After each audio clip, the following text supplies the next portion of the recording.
Son cabinet figure parmi les plus respectés du Mali. Notaire émérite et hautement reconnu, il compte parmi les pionniers de la profession notariale dans le pays. Ancien ministre du Commerce, des Mines et de l'Industrie du Mali, ancien directeur de cabinet du Premier ministre, ancien président de la Chambre des notaires du Mali, conseiller permanent à l'Union internationale du notariat, professeur à l'École nationale d'administration et à l'Université catholique de l'Afrique de l'Ouest. Son savoir-faire et son parcours professionnel ont fait de ces spécialistes en droit des affaires un partenaire de référence pour de grandes sociétés industrielles et de grandes institutions financières au Mali. J'ai le privilège de recevoir aujourd'hui, dans son filtre avec Koura, Maître Amadoune Touré. À tout de suite. Maître, bonjour. Bonjour. Je suis ravie d'être avec vous aujourd'hui. Parfait. Alors, Moi aussi. eh ben, c'est réciproque. Alors, je vais vous demander qui est Maître Amadoune Touré. En quelques mots, et vous avez déjà presque tout résumé, juste à rappeler, j'y tiens particulièrement depuis l'enfance. J'ai fait l'école privée des sœurs à Gao. D'accord. Donc, s'il y a des moments qui m'ont marqué dans la vie, certainement mon parcours scolaire dans cette école fondamentale privée m'a marqué, m'a façonné. Wow. Après le DF obtenu dans cette école, j'ai été orienté au lycée de Badlabou, qui n'existe plus malheureusement aujourd'hui. Comment ça s'appelait? Lycée de Badlabou. D'accord. Et c'est l'actuelle université, qu'on utilise comme dortoir ou comme cours sur la colline. D'accord. La colline, voilà. Donc, j'ai fait ce lycée-là. Et après le bac, je suis allé à Dakar, où j'ai passé ma première année de droit. Ensuite, je suis allé en France. En France, j'ai connu deux villes essentiellement, la ville de Paris, où j'ai fait ma deuxième année de droit.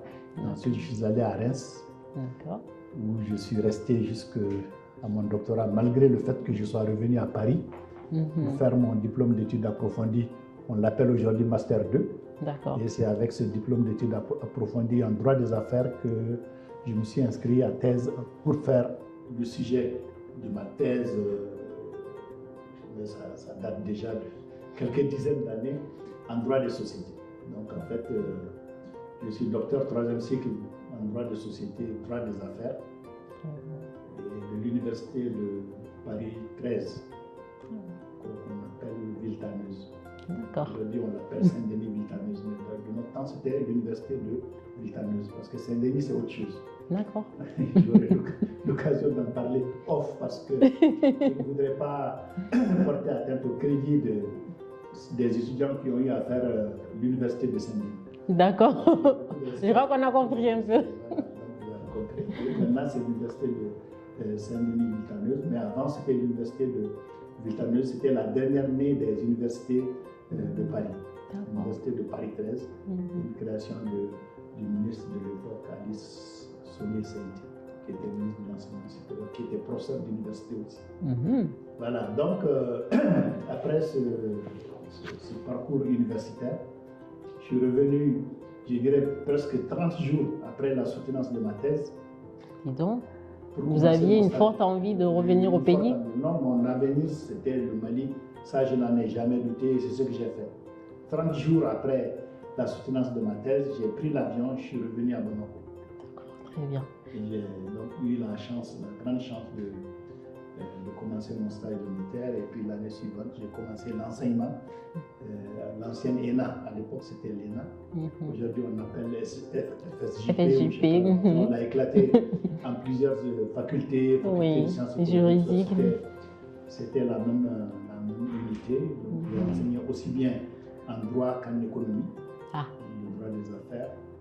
Et donc, ça m'a beaucoup appris aussi, ça m'a beaucoup façonné, parce que quand on enseigne, on est obligé d'apprendre. Il y a des questions. J'enseigne aussi à l'école des hautes études pratiques, n'est-ce pas? Qui est devenue l'UIG maintenant. Mais ce n'était pas du tout le même niveau. Je pense que le niveau, j'ai beaucoup de respect pour l'UIG, mais le niveau était beaucoup plus élevé. Parce qu'on avait des vrais bacheliers, on avait des étudiants avides de savoir, qui étaient vraiment attachés à l'apprentissage universitaire.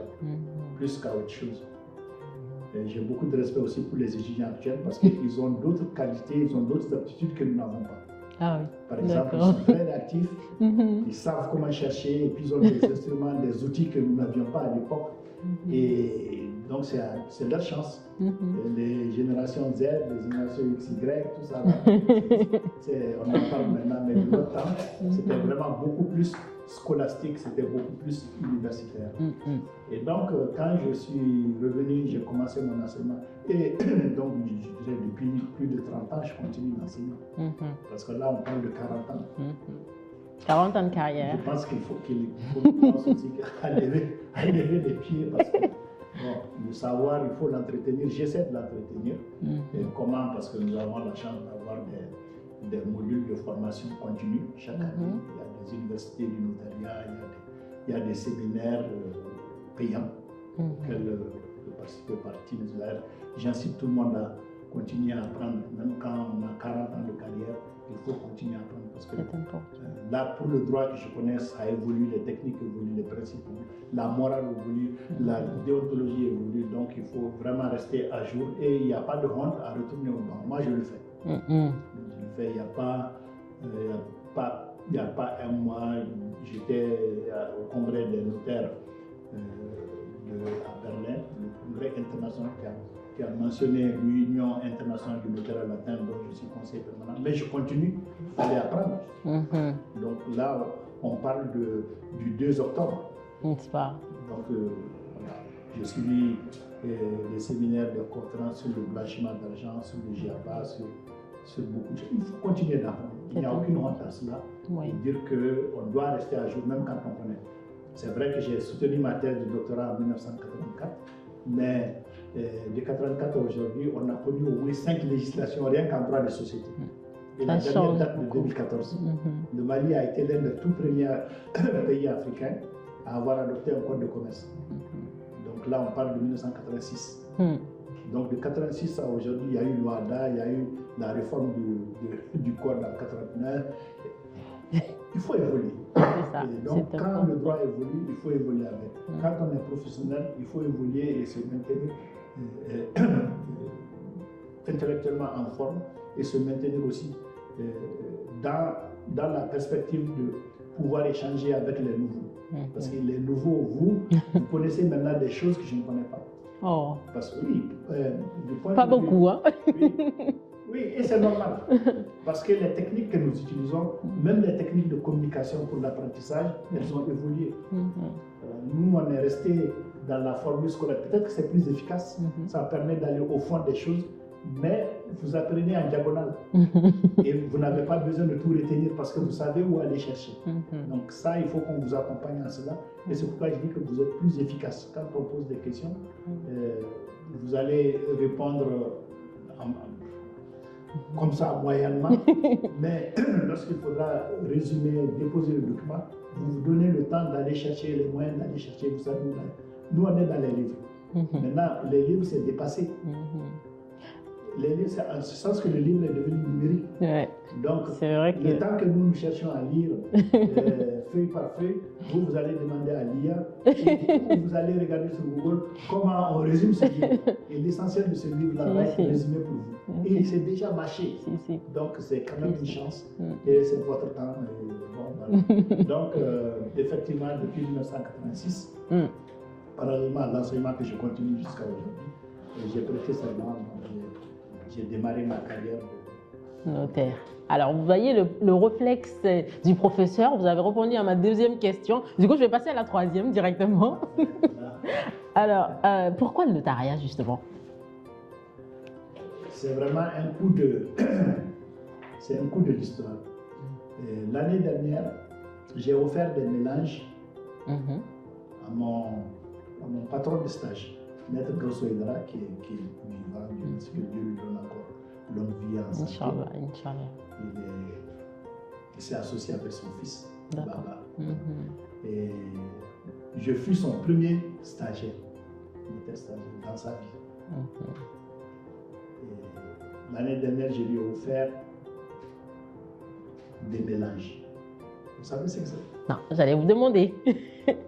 Le mélange, c'est un concept universitaire qui veut que l'on appelle tous ceux qui sont intéressés par des sujets de droit, dans le domaine particulier de la personne à qui vous voulez offrir, disons, ces articles-là, et également tous ceux qui veulent témoigner sur la vie de la personne à qui vous voulez offrir le mélange. Oh, wow. Mais le mélange, c'est vraiment un ensemble d'articles de recherche universitaire de très haute qualité, parce que les contributeurs à ce mélange sont des universitaires, des docteurs en droit comme moi, des professeurs agrégés de l'université, par exemple le professeur Keita,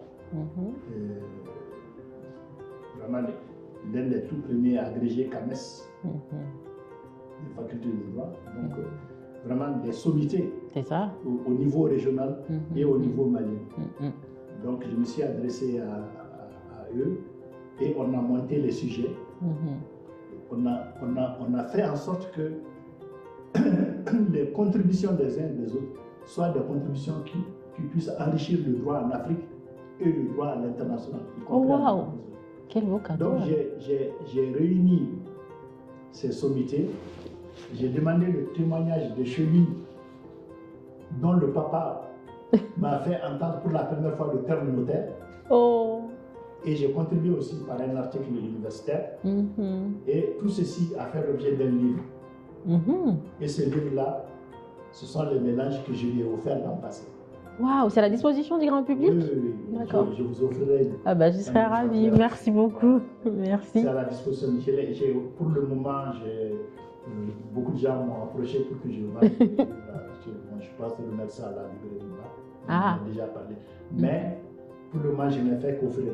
J'ai commencé par mon mentor, qui m'a accueilli.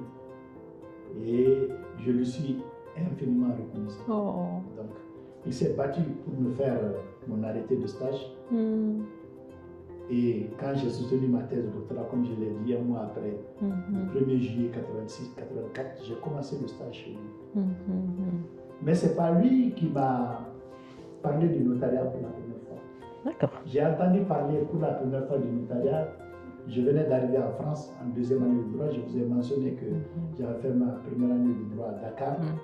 Je suis arrivé en France et je suis allé voir, juste un mois après mon arrivée, je suis allé voir une amie qui était venue de Dakar comme moi, qui a été orientée, qui était à l'université d'Amiens. Et j'avais appris qu'elle était malade. Elle était hospitalisée à l'hôpital de Val-de-Grâce. Donc, j'ai décidé, à l'époque, moi j'ai fait comme le Malien. Je n'ai pas cherché à téléphoner, on m'a dit que c'était l'hôpital de Val-de-Grâce. J'ai dit, bon, si c'est l'hôpital de Val-de-Grâce, j'y vais. Il n'y en a pas deux, voilà. Surtout que, bon, c'était bien connu, on prenait le RR. Je suis allé à l'hôpital. D'accord. J'ai tourné, j'ai demandé à l'accueil, non, on a cherché le nom du malade.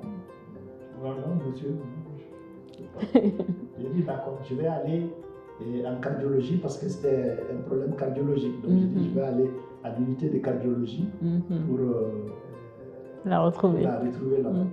Je vais à l'unité de cardiologie, je déambule dans le couloir et puis il y a un vieux, c'est un papa, qui était assis en robe de chambre. Là, des hôpitaux. Il me dit, mais petit, tu vas où? Je l'ai salué, je lui ai dit, non, je cherche une malade qui est là, qui est hospitalisée, c'est une camarade de faculté, donc j'ai appris qu'elle était malade, je suis venu la saluer, comme j'ai dit. Je lui ai dit, mais c'est qui? J'ai donné le nom de non, c'est pas ça. La personne n'est pas ici, ça doit être dans un autre hôpital, tu as dû être mal renseigné. Il me dit que lui, il est là, il est malade, etc. Il me dit, tu fais quoi? J'ai dit que je suis en deuxième année de droit. Il me dit, comme c'est un Sénégalais, il me dit que lui, il est Sénégalais. Il dit, ça tombe bien. Petit, il faut faire droit notarial. Waouh! Pour devenir notaire. Comme si c'était un messager? Mais la première fois. Et il n'y avait pas de notaire au Mali. Je n'ai jamais entendu parler de notariat. Incroyable! Il me dit, tu sais pourquoi? Il dit, mais tonton. Il me dit, bon, moi je suis malade, je viens d'arriver, mais il y a quelques mois, il y a un de vos doyens, un de vos papas, qui est venu faire un stage de 3 mois chez moi, à Dakar. Moi, je suis notaire à Dakar. Oh. Voilà comment le mot est venu. C'était le doyen Ali Boudem, qui fait perdre son nom, le père des maîtres Madina. J'ai entendu parler du nom, oui. Voilà, donc, il me dit oui, aujourd'hui il n'y a pas encore de notaire, mais c'est un métier d'avenir parce que cette profession-là, elle doit être réinventée au Mali, elle doit être réinstallée au Mali. Donc, tu as une deuxième année de droit, c'est ton début de carrière. Les histoires d'avocats, d'huissiers, tout ça, là, c'est bien. Il y en a beaucoup. Mais positionne-toi parce que cette profession n'est pas encore là. Elle est appelée à un bel avenir. Waouh, quel bon conseil. 77, j'avais quoi? J'avais 19 ans. Waouh. Deuxième année de droit. C'était prévu. Moi, je l'ai écouté et puis c'est passé. C'était prévu, c'était prévu. J'ai fait mes études de droit. Je suis allé en droit des affaires. Je n'ai pas fait droit notarial parce que j'ai oublié. Et puis, de toute façon, je ne savais pas ce que c'était. Parce que le droit notarial, pour nous, c'était une matière qui concernait surtout les blancs. On les voyait bien faire des instituts de droit notarial. Mais nous, on était les jeunes Africains. Soit ils faisaient droit public pour devenir fonctionnaires, ce qui était le cas au Mali, parce que n'oublions pas que nous avions signé l'engagement décennal, parce que moi j'étais boursier du gouvernement malien, puis du gouvernement français, mais à la demande du Mali.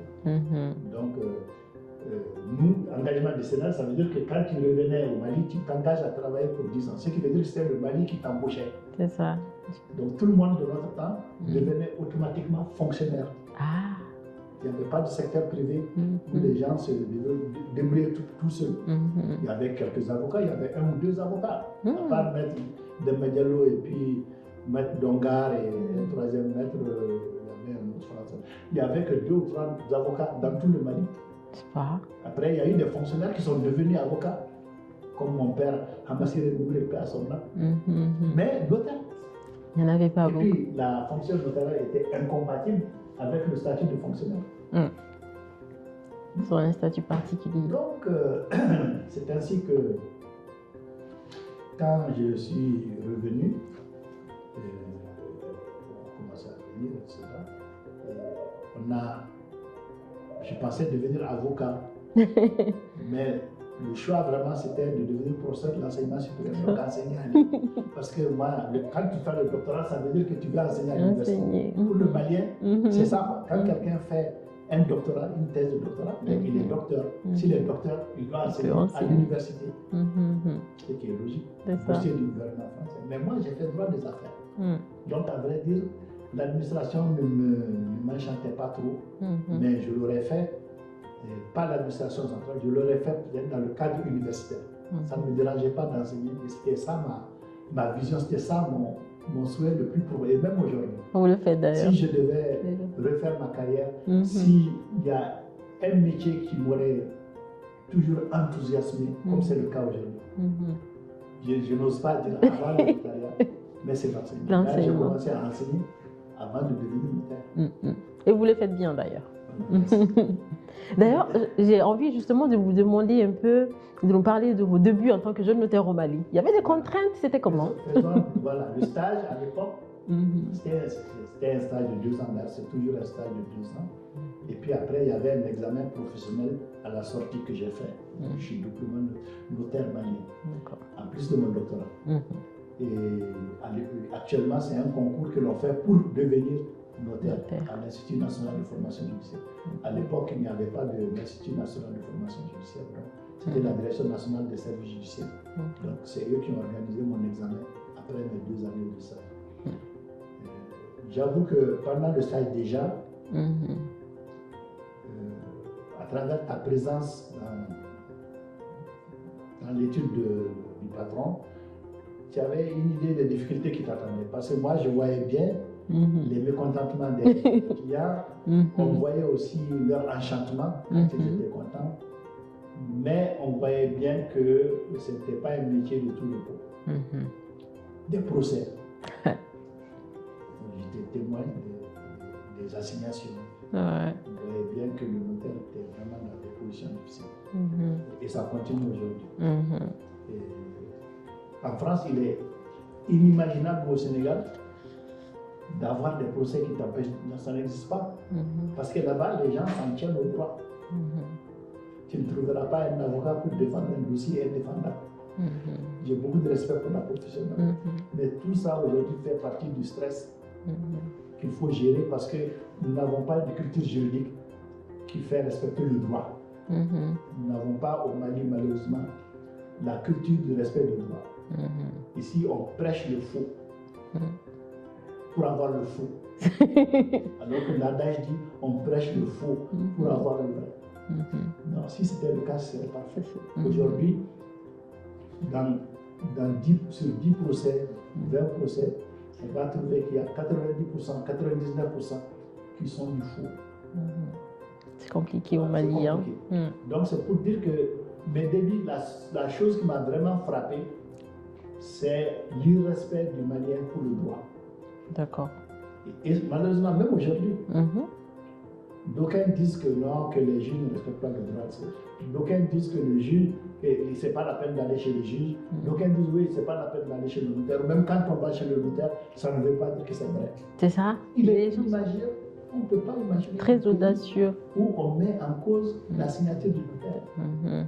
Tout le monde peut se tromper, le notaire peut se tromper, le juge peut se tromper, mais il y a des manières de remettre les choses à l'endroit sans dévaloriser la profession.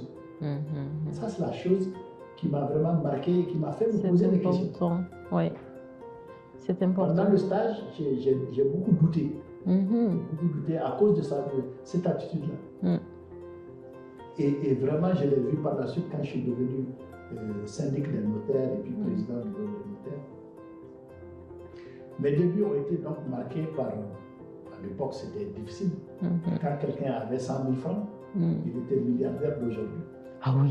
Oui, parce que les terrains, un exemple, les terrains dans des quartiers comme les Bourkassoumbougou, Djelibougou, c'est venu pour les gens ne voulaient même pas acheter. N'est-ce pas? C'est juste derrière le pont là. Ça n'intéressait personne. 100 000 francs, tu as une parcelle. Et à l'époque, les parcelles, c'était des parcelles de 500 mètres carrés. C'est pas comme aujourd'hui où on voit des lotissements, des parcelles de 200 mètres carrés. C'était grand. Oui, de 500, on est venu à 400, de 400, on est venu à 300. Aujourd'hui, 250 même. Des parcelles de 200, 250, même 200. Ah oui? Oui, vous allez à Bouba, ici à côté, c'est comme c'est continu à l'ACI, c'est des parcelles de 200 mètres carrés, 10 sur 20. Donc la chose qui m'a vraiment marqué à mes débuts, c'était déjà le peu de considération qu'on a pour le droit. Ce qui est très paradoxal parce que ce que je ne comprends pas, c'est que lorsque les Maliens sont à l'extérieur du pays, par exemple, on se retrouve en Occident ou quoi, ils respectent bien la loi. Mais oui, pourquoi? Quand tu arrives aux États-Unis ou même au Burkina tout près, c'est une question de tradition. Tu arrives au Burkina tout près, ne partons pas à Paris ou... Mais quand les gens viennent à l'aéroport, ils filent droit. L'aéroport, justement, l'aéroport. Quand le Malien voyage, il va à Ouaga ou à Bobo, il arrive à Ouaga par avion. Après le désordre de Bamako, il arrive à Ouaga par avion, il file droit, il se met en file. Mais pas ici. C'est parce qu'on n'a pas la même considération pour le droit. Parce qu'est-ce que dit le droit? Le droit dit réclamez vos droits dans l'ordre et dans le respect de la loi. Quand vous arrivez dans votre pays ou dans un pays étranger, normalement vous mettez en file. La file là, c'est l'ordre que le policier donne. Il y a même des trains. C'est clair, c'est clair. Donc c'est ça le droit. Le droit n'est rien d'autre que la mesure d'organisation de portée générale à laquelle tout citoyen ou toute personne vivant sur un territoire est tenu de se conformer. Et ça facilite tellement la vie si on respecte les lois. Voilà. Mais donc, on s'en rend pas à compte. l'époque déjà, on parle d'il y a 40 ans. Moi, je suis dans ma 40e année, 39 ans et quelques. En juillet, j'aurai 40 ans d'exercice professionnel. Félicitations. Et oui, merci. Et donc, quand on regarde, les problèmes d'il y a 40 ans sont restés les mêmes aujourd'hui. C'est fou ça. C'est fou ça. Le droit. Mais moi, je continue de dire et de croire que c'est par le droit qu'on peut régler les problèmes. Conformons-nous au droit et donnons, je dirais, la chance au droit de régler tous nos problèmes et de régler nos sociétés.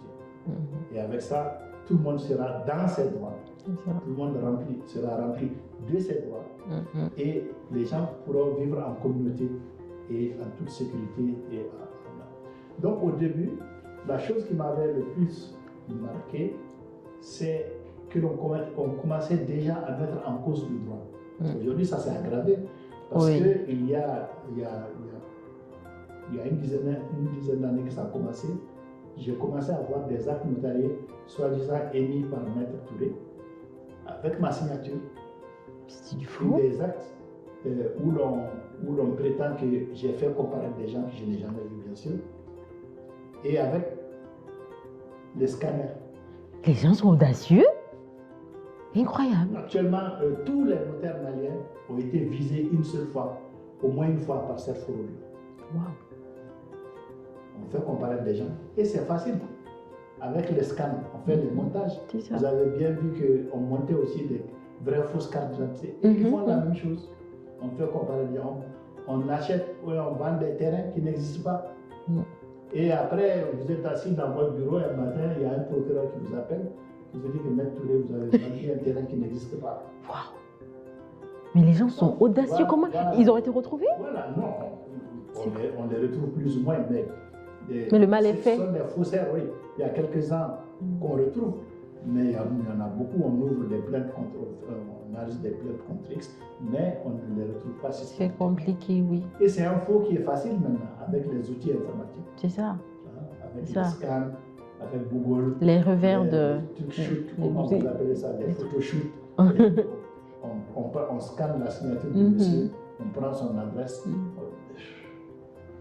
C'est lamentable. Donc ça avait commencé déjà dans les années 86 quand j'ai démarré. Et maintenant avec les outils modernes de l'informatique, c'est devenu jeu courant. C'est ça. Justement, j'ai envie de vous demander, ils ont tellement d'astuces, ils ont tellement de méthodes que j'ai envie de vous demander, qu'est-ce qu'on peut faire pour éviter les problèmes lorsqu'on achète un terrain au Mali ici? Même là, je vous parle de façon générale, comme c'est un postcard qui va être regardé par tout le monde, je ne veux pas donner les moyens, des astuces, des rigueurs, mais je parle du citoyen de bonne foi. C'est ça. La première des choses à faire, il faut regarder la nature juridique du titre. D'accord. Parce qu'au Mali, malheureusement, il y a encore 2 grands titres en circulation concernant le terrain. Pourquoi on parle de droit foncier? On parle aussi de droit immobilier. Le droit foncier, c'est le droit qui s'occupe de la terre de façon générale, sans considération pour la nature juridique du titre dont il fait l'objet. Donc, dans le code malien, malheureusement, ou heureusement, ça va changer d'ici une dizaine d'années. L'essentiel des droits fonciers est constaté soit par des attributions villageoises, soit par des lettres d'attribution, soit par des concessions rurales, soit par des permis d'occuper, soit par des permis d'habiter. Vous voyez, je n'en finis pas. Il y a au moins une dizaine de manières de disposer d'un droit sur la terre, d'avoir un droit foncier. Mais tout ça, ce sont des droits qui sont inachevés. En ce sens que ce sont des droits précaires qui ne garantissent pas que vous serez un jour propriétaire. Ce sont des actes de l'administration, parfois même des actes des chefs de village, des villageois. Parce que tous ces permis, ces titres, ces lettres provisoires, les permis, tout ce qu'il y a comme titre administratif, il faut le transformer en titre foncier pour être sécurisé. D'accord. Mais en attendant, comme les titres ne sont pas des titres définitifs, parce que seul le titre foncier est un titre définitif, parce que lui, il te donne le droit de propriété au sens que l'on connaît du droit civil. L'usus, le fructus et l'abusus, c'est les 3 attributs. Le droit d'usage du bien, le droit de recevoir les fruits, une fois que vous avez construit, vous recevez les loyers, et le droit d'abuser, c'est-à-dire le droit de le vendre, l'abusus. Seul le titre foncier au Mali et dans les pays de droit reconnaît ces 3 attributs-là à un terrain, donc à un droit foncier. D'accord. Le droit foncier définitif, c'est vraiment le titre foncier. Donc, c'est ce que vous conseillez à un citoyen de bonne foi qui veut acquérir un terrain, un titre foncier. Et maintenant, quand vous avez l'un de ces titres, que ce soit un titre administratif, permis d'occuper, permis d'habiter, certificat administratif, vous avez le droit en tant que citoyen de demander à l'administration qui a délivré le titre. Ouais. C'est un titre provisoire, un titre précaire, mais vous avez le droit à l'administration de lui demander si elle reconnaît avoir délivré le titre et si le terrain existe. Parce que le titre, c'est le titre qui s'applique au terrain. C'est ça.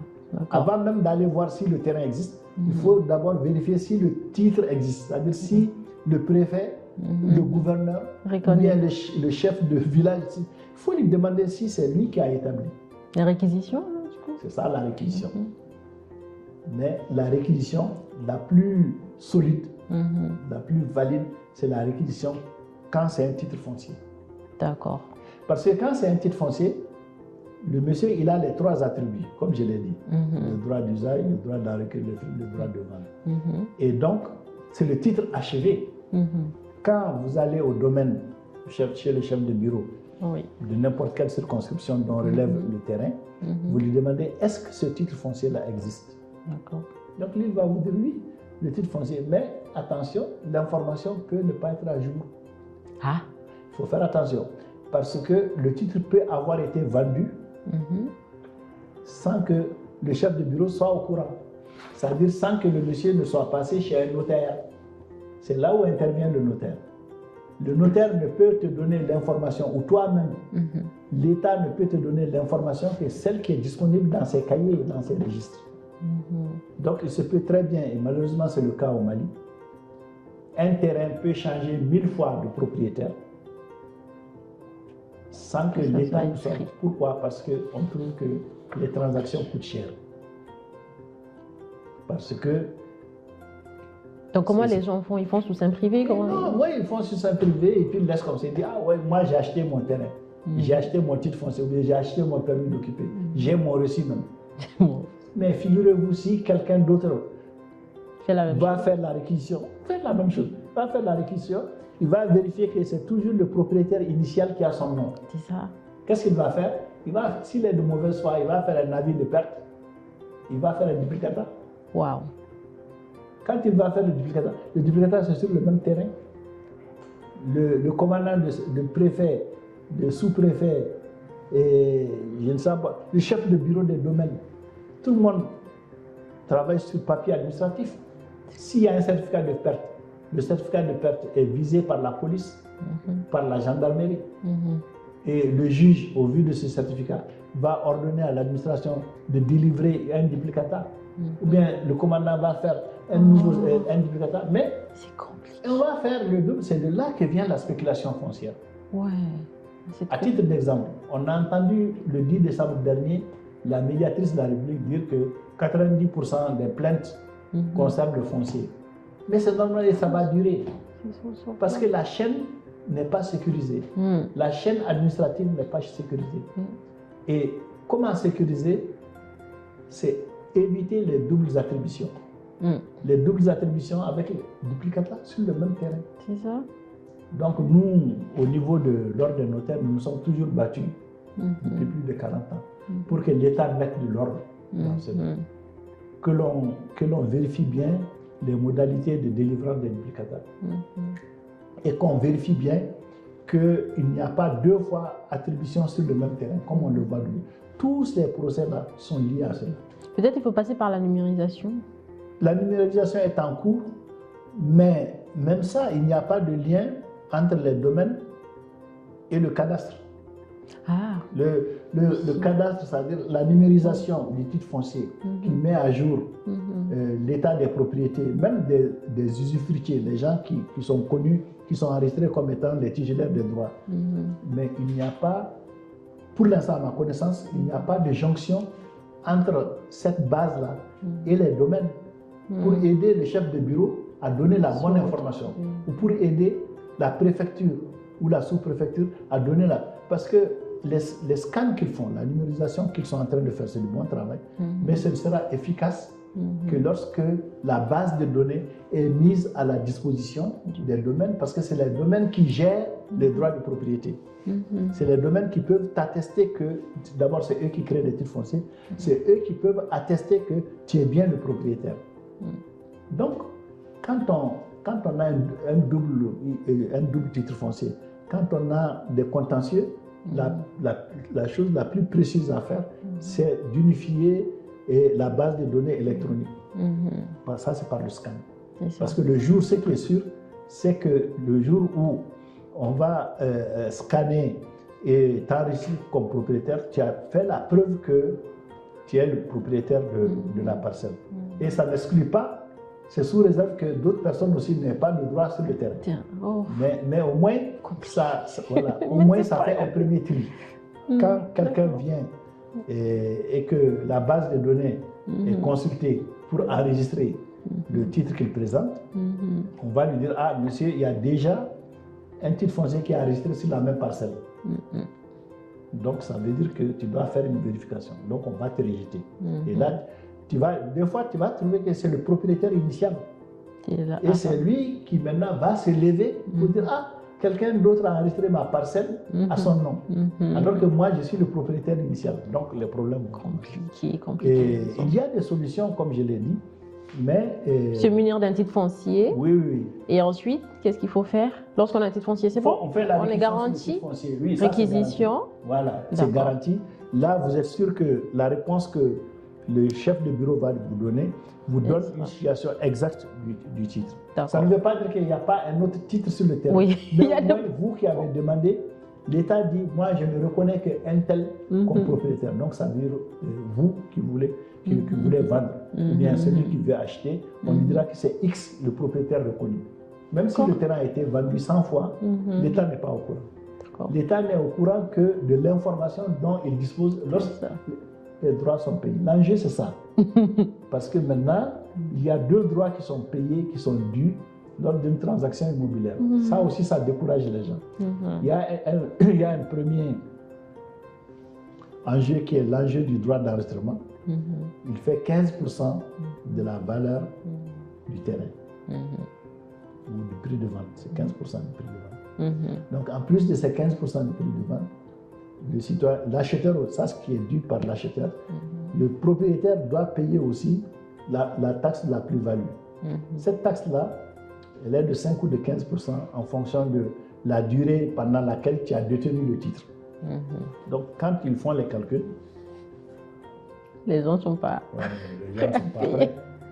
Alors qu'ils sont prêts à mettre des millions pour acheter la belle villa, pour acheter le terrain bien placé à l'ACI, mais ils ne sont pas prêts à payer un petit 15%, parce que je considère comme petit parce que ça te donne la sécurité juridique. C'est ça la sécurité juridique, parce que si tu payes immédiatement les droits et tu les verses obligatoirement chez le notaire va pouvoir faire le transfert à ton nom, sans attendre. De manière que quand quelqu'un va aller demander à qui appartient le titre foncier, on va dire non, le titre foncier appartient à un tel, suivant acte notarié de mettre un tel en date due. Voilà. Ça te met à l'abri, quoi. Alors j'ai envie aussi de vous demander, on sait qu'il y a beaucoup de conflits autour de la succession. Quels conseils vous donneriez pour éviter ces problèmes-là? Voilà. D'abord, donc, je récapitule en disant que tous ces problèmes-là ne vous empêchent pas, ne devraient pas vous décourager à aller quand même chez le notaire. Si vous faites une transaction immobilière, et Dieu merci, il y a une chose que les administrations ont acceptée, c'est que lorsque il y a un transfert, une transaction foncière sur un titre, quel que soit le titre, cette administration-là va vous dire, moi, ma sécurité juridique, c'est l'acte du notaire. Donc, allez chez le notaire. Quand vous viendrez avec votre papier, à partir de chez le notaire, moi, je vais faire la transaction. Pourquoi? Parce qu'il sait que le notaire ne va pas faire la transaction s'il n'a pas fait la réquisition. D'accord. Donc, elle est informée que, attention, il y a quelque chose, on demande des informations sur tel terrain. Ça veut dire, est-ce qu'on n'est pas en train de vendre ce terrain? L'administration enregistre ça. C'est déjà une bonne chose. Maintenant, sur les successions, notre pratique en la matière, c'est que nous sommes de culture musulmane et de culture non écrite. Donc ça multiplie par 10 les problèmes. Nous avons, c'est vrai, dans le temps, des droits épars, parce qu'il y avait le droit civil français, dans le code civil qui s'appliquait jusqu'en 2010. Et nous avions à l'époque, concurremment avec le droit français, nous avions aussi des droits locaux, c'est-à-dire le droit musulman et le droit coutumier. Depuis 2010, nous avons un code des personnes et de la famille. Donc, il y a toujours des contentieux, mais le droit a été unifié et laisse l'option entre les deux. On n'a pas supprimé le code civil, on n'a pas supprimé le droit musulman, on n'a pas supprimé le droit coutumier. On a dit seulement que les gens peuvent opter. Mais revenons à la question, c'est que dans le temps, en tout cas moi, dans toute ma pratique, pendant très longtemps, les successions ne posaient pas vraiment problème. Il n'y a que quand il y avait des problèmes pour identifier les héritiers, ou bien quand les héritiers ne s'entendaient pas sur la manière de partager les biens, qu'on cherchait une solution judiciaire. Dans notre société, dans notre civilisation, les gens n'ont pas l'habitude d'aller au tribunal pour régler les questions de succession. C'est récent, c'est de l'histoire récente. Mais depuis quelques années, quand les enfants ne s'entendent pas, ou quand les mamans ne s'entendent pas, ou la maman ne s'entend pas avec les enfants, tout de suite, il n'y a plus de médiation. Cette interface-là a disparu. Quand il y a une médiation, la médiation n'aboutit pas. Moi, c'est ça mon expérience. D'accord. Donc les gens sont amenés à s'adresser au juge. Et ça déchire les familles. C'est ça. Beaucoup de dégâts. Voilà. Donc, voilà, qu'est-ce qu'on peut faire du coup? Qu'est-ce que vous conseillez? En tout cas, moi, je pense que les gens doivent déjà commencer à réfléchir sur le coût-bénéfice d'aller au tribunal. D'accord. Il y a beaucoup de mécanismes qui permettent de régler les successions. D'abord, il y a le mécanisme social qui est consensuel, qui est de s'entendre sur le droit applicable. Parce que le code donne la possibilité de s'appliquer lui-même, donc donne déjà les règles de partage si on applique le code. Le code a prévu des règles, par exemple, lorsqu'il y a un décès, le père, les héritiers, c'est la femme et les enfants, tout revient aux enfants et à la femme, dans la proposition de 25%, etc. Bon, après, mais le code ne fait pas de distinction entre garçons et filles.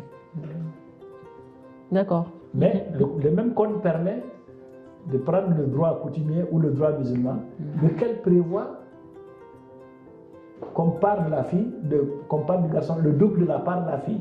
Ah, donc, cette injustice-là d'ailleurs. Ça amène aussi des contentieux. Les gens disent, comment, bon, on ne peut pas accepter que le garçon gagne et le double de la part d'une fille, c'est pas juste, c'est pas... Bon, on est dans ça. Donc, pour éviter tout ça, la solution que je préconise, c'est vraiment le testament.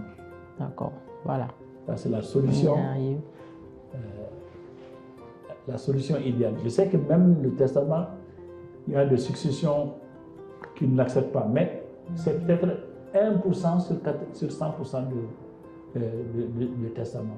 Moi, dans ma pratique professionnelle, chaque fois que quelqu'un a fait son testament, il a réduit de 90%, 95% les risques de contentieux entre les enfants et l'épouse. D'accord, c'est important alors, vraiment le testament. Donc je renouvelle encore mon conseil de faire un testament. Ça ne garantit pas 100%, mais dans la majorité des cas que j'ai vus, lorsque le testament est équilibré, c'est accepté par les héritiers. D'accord, parce que le testament peut être attaqué aussi, mais il est attaqué que dans certaines conditions, notamment lorsque c'est déséquilibré. Tu fais ton testament, il y a un des enfants, on ne sait pas pourquoi tu lui donnes rien. Ça, tu sais que ça va être attaqué, mais tu le sais avant. Deuxièmement, il y a plusieurs sortes de testaments. Si on trouve que c'est cher, l'idéal c'est d'aller chez le notaire pour faire le testament. Ça c'est l'idéal, c'est ce que je conseille. Ça doit coûter entre 50 ou 75 000 francs à peu près. Mais c'est une garantie pour la vie. Oui, c'est important. Maintenant, il y a d'autres formes de testament. Ça, c'est les testaments sous simple, les testaments holographes ou les testaments mystiques. Ça, c'est des formes de testament qui sont valables aussi parce que c'est écrit de la main. Ou bien c'est signé par le testateur. Si tu n'as pas les moyens ou si tu ne veux pas aller chez le notaire. Mais ce n'est pas grave, mais tu fais ton testament quand même. C'est ça. C'est important. Donc vraiment, on retient, on retient les testaments. Peu importe la forme, mais le testament. Voilà. D'accord. Comme tu me poses la question de savoir comment faire pour contourner ces problèmes de succession, il y a aussi la manière de faire avant même que la succession n'arrive. Ah, du vivant de la personne. Ça, c'est la donation entre vifs. C'est ça. C'est-à-dire que ce que tu prévois de faire par testament le jour où tu n'es pas là, tu peux décider de le faire de ton vivant. Voilà, ça facilite les choses. Mais il y a un risque, il y a le mais. Il faut être sûr que les bénéficiaires ne vont pas dilapider ce que tu leur as donné de ton vivant. Parce qu'une fois que tu leur as donné, tu ne peux plus reprendre. C'est ça. On ne peut donner et reprendre en droit, ça tu le sais. Parce que dans une autre vie, tu as fait le droit. Alors, donc, il y a la donation, on a fait quelques-unes, mais je dois être honnête avec toi, je l'ai vu surtout dans les cas où, des musulmans bien sûr, dans les cas où les gens ont peur que la succession ne soit réglée d'une certaine manière déséquilibrée vis-à-vis des filles. J'espère que tu me comprends. C'est-à-dire que le droit musulman, qui est le droit appliqué dans 99% des cas, revient à donner le 8e à la veuve et le double de la part d'une fille à un garçon, quel que soit le bien que tu laisses. Donc pour contourner cette règle-là et rester juste avec tes filles, tu vas leur donner des biens de ton vivant. C'est mieux, ça les sécurise.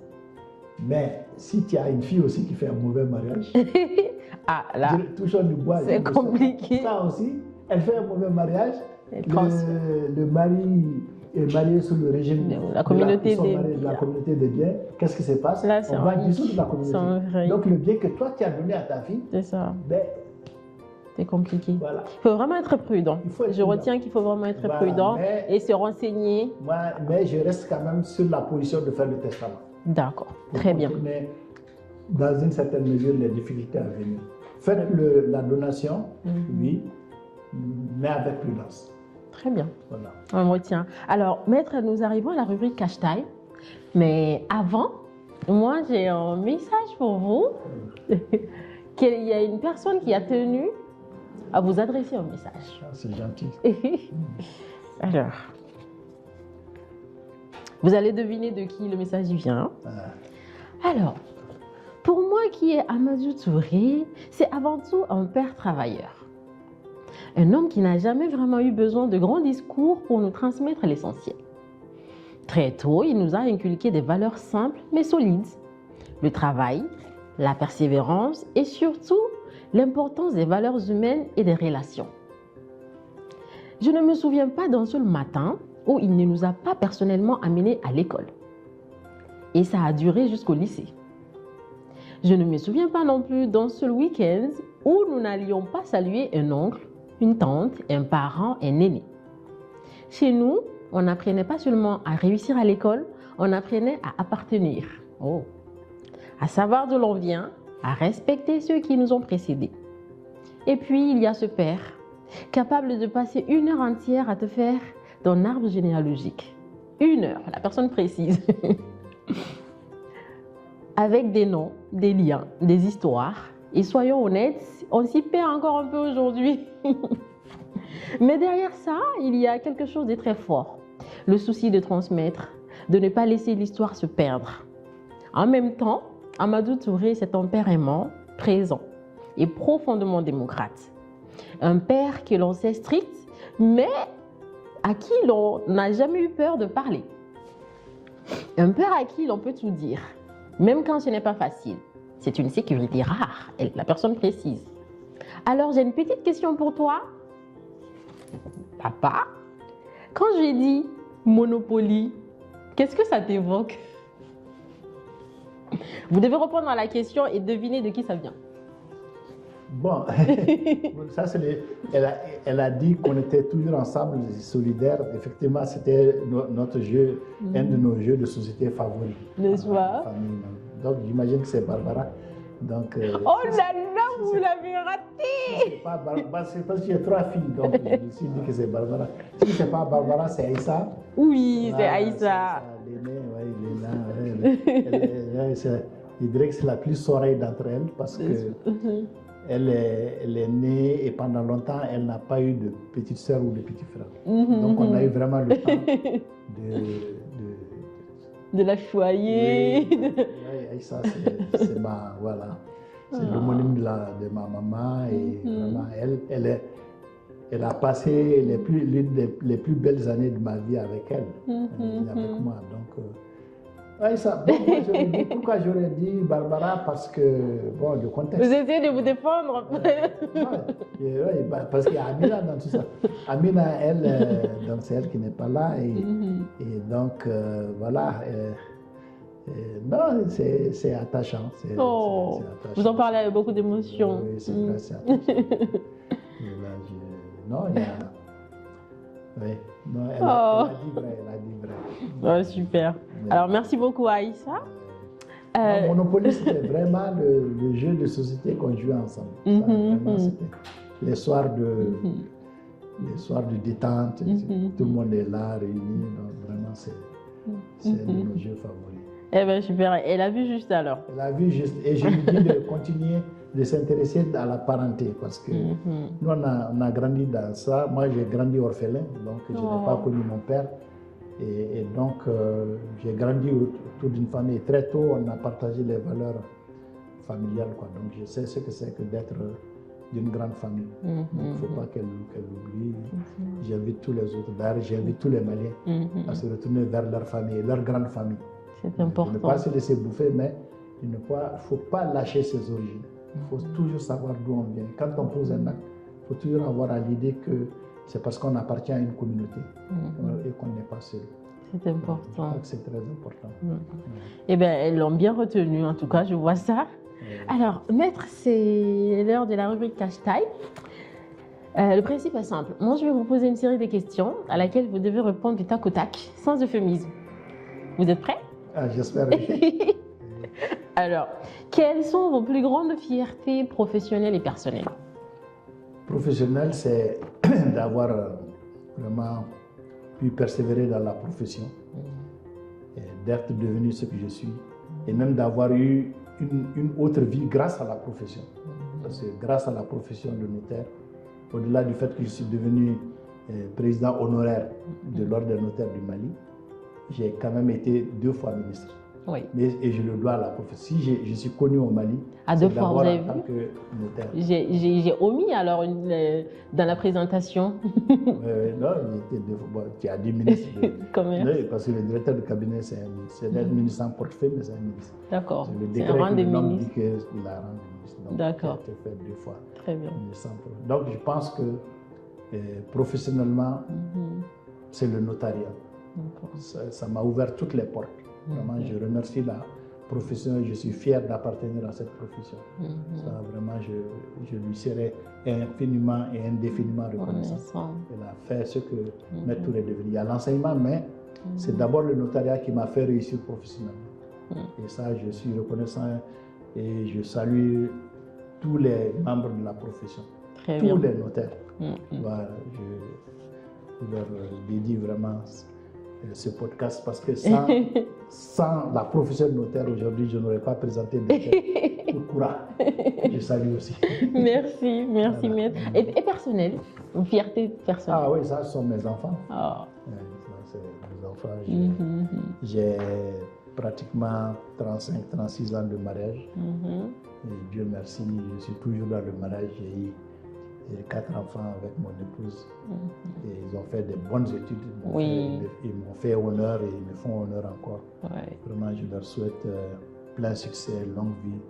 Vraiment, ils sont ma fierté. Oui, et bravo à vous d'ailleurs. J'ai été en classe avec une de vos filles, Barbara Touré. Elle est brillante. Donc vraiment, c'est tout à votre honneur. Voilà, c'est vraiment l'une des... Non, c'est bien. Parce qu'elle a accepté, son cas est même particulier parce qu'elle a accepté une reconversion parce qu'elle est expert comptable. Oui. Elle est comptable et elle a accepté de faire autre chose que les études qu'elle a poursuivies. Donc c'est courageux de sa père. Et en tant que père, je suis vraiment reconnaissant. Super. Alors, qui diriez-vous aujourd'hui au jeune Amadou Touré de 25 ans? De ne pas attendre trop longtemps pour chercher pour choisir un métier. Si c'est le métier de notaire, c'est tant mieux. À 25 ans, positionnez-vous. D'accord. Faites des pieds et des mains. Faites tout ce qu'il faut pour aller vers cet objectif-là. N'attendez pas 30-35 ans pour vous repositionner parce qu'il y a un problème d'emploi. Parce que non, ne choisissez pas votre métier en fonction de la crise de l'emploi. Ça n'amène que des échecs. Et ça va vous rattraper à 60 ans, 70 ans. Donc, 25 ans, choisissez votre métier. Si c'est celui de notaire, accrochez-vous, devenez notaire et vous serez parmi les plus brillants. Si c'est pour devenir ingénieur agronome, communicant, tout ce que vous voulez, mais choisissez à 25 ans. Il ne faut pas attendre. Et ne soyez pas enfermé dans le diplôme. Le diplôme, il est nécessaire, mais ce n'est qu'une porte. Moi, j'ai fait un doctorat en droit des affaires, mais je suis devenu notaire. Vous me direz que les professions sont proches, mais pas aussi proches que ça, parce que le notariat, on peut le faire dès la deuxième année. Moi, j'ai attendu après mon doctorat pour me lancer dans le notariat. Donc, à 25 ans, asseyez-vous, choisissez et puis anticipez. Anticipez, regardez le marché de l'emploi. Vous avez le droit de choisir les emplois que vous pensez qu'ils vont sortir demain. Et vous positionnez en fonction de cela. Ne laissez pas le temps vous manger du temps. Gagnez du temps. Voilà. Donc, choisissez et accrochez-vous. Avancez. Alors, les notaires sont riches. Oui, les notaires sont riches. Mythe ou réalité? Ouais, bon, c'est une question de chance et de vision. J'aime souvent répondre à cette question en disant au pays des aveugles, les borgnes sont rois. Ok. Quand vous avez un revenu de millions en CFA, ça fait combien de dollars? 500 fois moins. Parce que $1, ça fait 500 francs CFA. Il faut diviser par 500 pour avoir le montant en dollars. Quand c'est en euros, c'est 655,950. Donc, je n'aime pas comparer ce qui n'est pas comparable. Les économies ne sont pas les mêmes. C'est un pays où je peux dire qu'on gagne bien sa vie quand on travaille honnêtement. Parce que ça ne sert à rien de bien gagner sa vie quand c'est sur la base des passe-droits, des tournures qui vous amènent au tribunal tous les jours. Vous faites un dossier de 500 millions, on vous donne, je ne sais pas, 10 millions, 20 millions, mais 2 ans après, le dossier fait problème, on vous amène au tribunal. Les 20 millions que vous avez eu, vous allez donner à un avocat. Ce n'est pas ça que je vous souhaite. Ce que je vous souhaite, c'est de vivre sainement et honnêtement de ce que vous allez gagner. Ne vous précipitez pas pour gagner. Les gens que vous voyez, soi-disant qui sont riches, qui s'en sortent, mais ils ont 40 ans de métier derrière eux. Il y en a qui ont 50 ans. Mon doyen Mededra, aujourd'hui, il a plus de 50 ans de métier. Il a plus de 50 ans de métier derrière lui. Et à l'époque, ils étaient 2 ou 3. Moi, je suis le 6e notaire ou le 7e notaire au Mali. On ne peut pas me comparer avec quelqu'un qui vient d'arriver. Mais, ceci dit, sur un seul dossier, tu peux me dépasser. Tu as un dossier de 100 milliards tout de suite. Tu viens de commencer ton notariat en 2025. Tu as un dossier de 100 milliards. Ça va te rapporter dans les 50 millions, dans les 100 millions. Donc, ne soyez pas lorgneux. Soyez discret. Et contentez-vous de ce que vous gagnez et gagnez-le honnêtement. Je pense que le notaire au Mali, nous sommes 60 maintenant. 60 notaires. On ne sera jamais comme les avocats, 400 ou 500, parce que c'est une profession avec charge. Mais je donne comme conseil de toujours vivre honnêtement avec ce qu'on a gagné. Parce que moi, je suis profondément croyant et on est vendredi aujourd'hui, fin de Baraka. Même si tu gagnes des centaines de milliards, ni Barakata, ça ne sert à rien. Tu vas le dépenser dans des choses que toi-même tu essaies de reconstituer comme papa. Donc, soyez persévérant, soyez honnête avec vous-même, avec le client, et soyez honnête avec la société. Voilà, je pense que c'est le conseil que j'ai donné. Les notaires sont à la mesure du Malien, mieux que le Malien moyen, mais je ne pense pas qu'on puisse dire que les notaires sont riches. D'accord, d'accord. Alors, y a-t-il un dossier qui vous a le plus marqué humainement? Ouais. Ah ouais? Vous voulez partager avec nous? Il y a un dossier qui m'a coûté cher d'ailleurs. Qui a commencé à... C'est par ce dossier-là que mes cheveux ont commencé à blanchir. C'est un dossier de succession malheureusement, comme tous les dossiers. Parce que, comme je vous l'ai dit, les dossiers de succession qu'on envoie chez le notaire jusqu'en 2000-2010, c'était des dossiers pourri gâtés. C'est-à-dire des dossiers où les gens ne se sont pas entendus. Oui. Et ils se sont retrouvés au tribunal. Le tribunal a tranché. Quand le tribunal tranche, c'est la loi malienne. On ne peut pas liquider.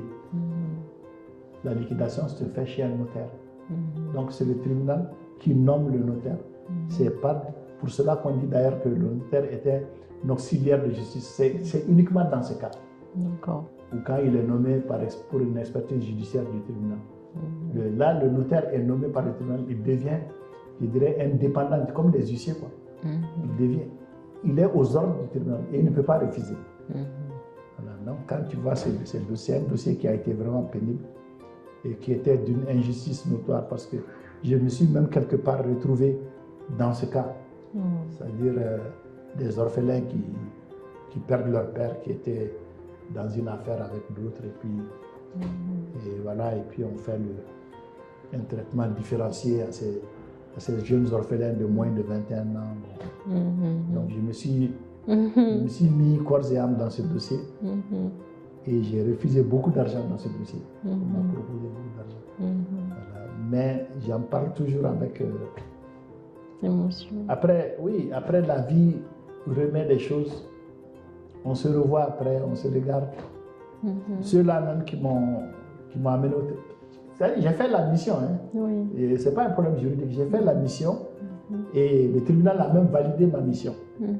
Mais après, donc, je me suis retrouvé encore tout seul devant le même tribunal qui m'a nommé. Oh. Je me suis trouvé tout seul à me défendre pour avoir traité ce dossier que le tribunal m'a confié et que le tribunal a approuvé. Incroyable. Et ça, quand même, ça me reste à travers la gorge. Et je pense même que je suis le seul notaire au Mali qui, actuellement, se donne le droit de refuser, selon le cadre des notaires, des dossiers de succession quand le tribunal me les envoie. Parce que j'appelle le juge, je lui explique, je lui donne même les jugements et les arrêts. C'est aller jusqu'à la Cour suprême. Je dis, mais c'est le jugement, je ne peux plus accepter. Parce que le jour où vous m'avez nommé dans un dossier pareil et que les mécontents m'ont ramené au tribunal, vous ne m'avez pas défendu. Vous m'avez laissé me débrouiller tout seul. Ça, c'est un dossier qui m'a fait mal. Voilà, ça, j'en parle encore. J'ai mal parce que ça m'a fait... J'ai perdu beaucoup de temps, beaucoup d'argent. D'énergie. Non, j'ai beaucoup perdu. Par contre, j'ai eu des raisons d'être heureux. Et d'être heureux dans la profession. C'est la formation. Ce ne sont pas les dossiers que j'ai traités. La partie humaine, pour laquelle je suis fier et je suis heureux. Et je le fais encore. Et je le ferai encore tant que j'aurai les moyens physiques et intellectuels. Et je demande à mon jeune associé de s'occuper de ça. C'est le stage. Je suis parmi les notaires qui ont toujours à cœur d'avoir un ou des stagiaires dans son étude. Parce que pour moi, l'expérience, le savoir, ça ne doit pas être l'affaire d'un individu. Dieu m'a donné le savoir, Dieu m'a donné l'expérience, je la remercie pour ça, on est vendredi. Mais je souhaite que l'étude continue de recevoir des stagiaires autant qu'on peut. Moi, depuis 1986, quand j'ai commencé avec un stagiaire qui était déjà là. Moi-même, en tant que jeune ancien stagiaire, là, j'ai été nommé le 23 juin 1986, j'ai prêté serment le 27 ou le 28, et j'ai commencé le 1er juillet 1986, j'avais un stagiaire. Incroyable. Et le stagiaire, il m'a fait honneur. Il est aujourd'hui aussi un président honoraire de l'ordre des notaires. C'est un grand frère, mais c'est mon ami. Donc je ne donnerai pas son nom, mais vous le devinez. Et vous le faites bien d'ailleurs, vous le faites bien parce que moi je vais vous faire une confidence. Vous avez été mon professeur évidemment. Un jour, il y a quelqu'un qui m'a conseillé de faire mon stage chez vous. Et j'ai demandé pourquoi. La personne me dit, parce que je suis passée par là et chez lui, on apprend. Les stagiaires ne restent pas assis. Vous apprenez quelque chose. Donc vraiment, c'est tout à votre honneur et merci pour la jeunesse malienne. Depuis 1986, vraiment. Je suis fier d'avoir, je pourrais vous montrer la liste des demandes de stage. J'ai plus de 500 demandes de stage. Et on appelle les gens quand leur tour est arrivé. Avant, je les prenais pour 3 mois. Maintenant, avec la pression, je les ai pris pour 2 mois. Actuellement, c'est 1 mois. C'est court. Mais c'est bien, c'est une opportunité, c'est une opportunité. Actuellement, en descendant, vous allez voir, il y a des stagiaires. Il y en a une qui n'est pas venue, mais il y en a une qui est là. Eh bien, merci Maître pour la jeunesse malienne et merci pour le Mali. Voilà. Alors, si vous aviez une philosophie de vie, laquelle serait-il? Bon, il paraît que je ne suis pas patient, mais je crois que je le suis. Il faut être patient. Il faut être patient et prendre son temps. J'aimerais bien faire plus, mais ma philosophie de vie, c'est que vraiment, ce qui devait arriver est arrivé. Il va arriver. D'accord. Donc, il faut avoir la patience. Ça fait mal. Quand ça arrive, là, ça fait mal. On t'accuse à tort dans ton travail. On te fait une injustice dans la société. Ça fait mal. Mais il faut encaisser. Moi, j'ai appris que la solution, c'est encaisser. D'accord. Attendre de voir. D'accord. Donc, ma philosophie, c'est vraiment la patience. Et encaisser. D'accord. D'accord.